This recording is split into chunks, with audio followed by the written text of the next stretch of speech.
It's much bigger than I remember. Perfect. This house. Yeah. The three of us together again. Everything's gonna be okay.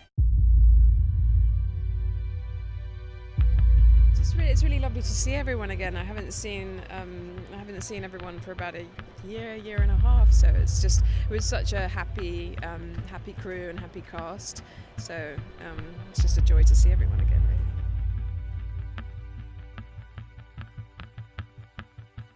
I think it's always just lovely to have to get on with your colleagues and co-workers and have a nice time. And I think especially when you're making something like this, which is so terrifying, it's quite nice to be kind of having a giggle behind the scenes.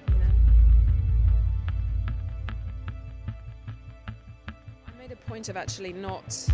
I mean, I read the script, but what I made a point of doing was not going into too much detail in the stuff that didn't involve my character. So anything about Ed Stoppard's mental illness, his character's mental illness rather, not his mental illness, but I didn't look into too much, so therefore when we came to actually shooting it, a lot of the responses were organic because I didn't actually know what was going on, and I think that helped.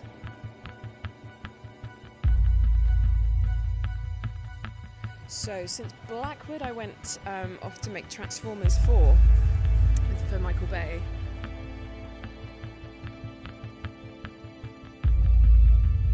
Well, obviously a completely different genre, but equally, I mean, I loved working on that movie. It was great people, great cast, great crew. Obviously the sets were bigger just because they got more money, but yeah, I mean, so different, but equally fun.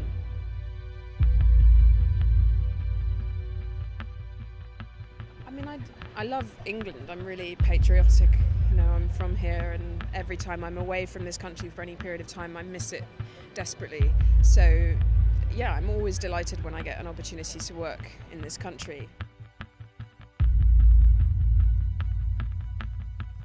I am having a baby in a couple of months, so I'm not doing anything. I've just been working on a BBC series, the flagship series for the autumn. It's a period drama called Our Zoo.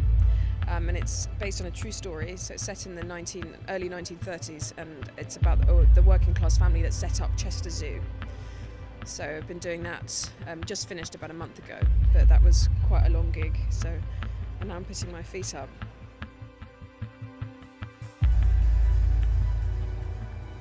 Adam Wimpenny was amazing, and he's a first-time feature director, but you would never know that working with him, because he's so completely kind of confident, competent, so clear about his artistic vision, such a great leader. I loved working with him. I'd work with him again, tomorrow if I could.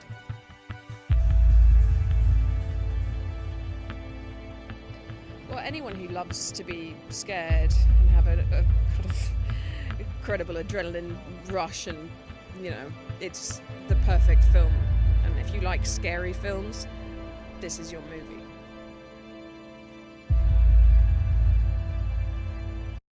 Well, I mean, I hate watching horror films. I don't watch horror films, ever. This is the only one I've ever seen. In fact, I made another horror movie in Colombia, which I haven't had a chance to see yet. But I'm really sensitive, so if I go to the movies, I like to kind of go to watch something funny or to feel warm and fuzzy on the inside. I don't understand why people want to put themselves in that position of wanting to feel terrified and have their nerves kind of on edge. I don't get it, but I mean, obviously making a horror film is very different from seeing one because it's not real, but yeah, I've seen this once and I have no plans to see it again. It's terrifying.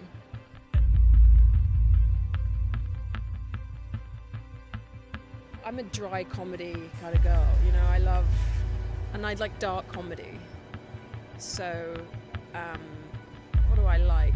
I'm trying to think, like TV shows, like I love what Chris Lilly does. Have you ever seen Summer Heights High? And yeah, I love dark comedy. Yeah, I'm a huge fan of Terry Zwigoff, who I've had the privilege of working for, director who did things like Bad Santa, Ghost Worlds, my movie Art School Confidential. I like, yeah, dark stuff.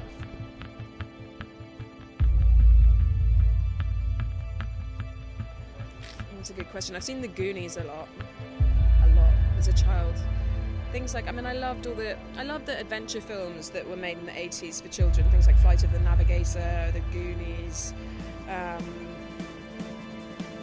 like Willow.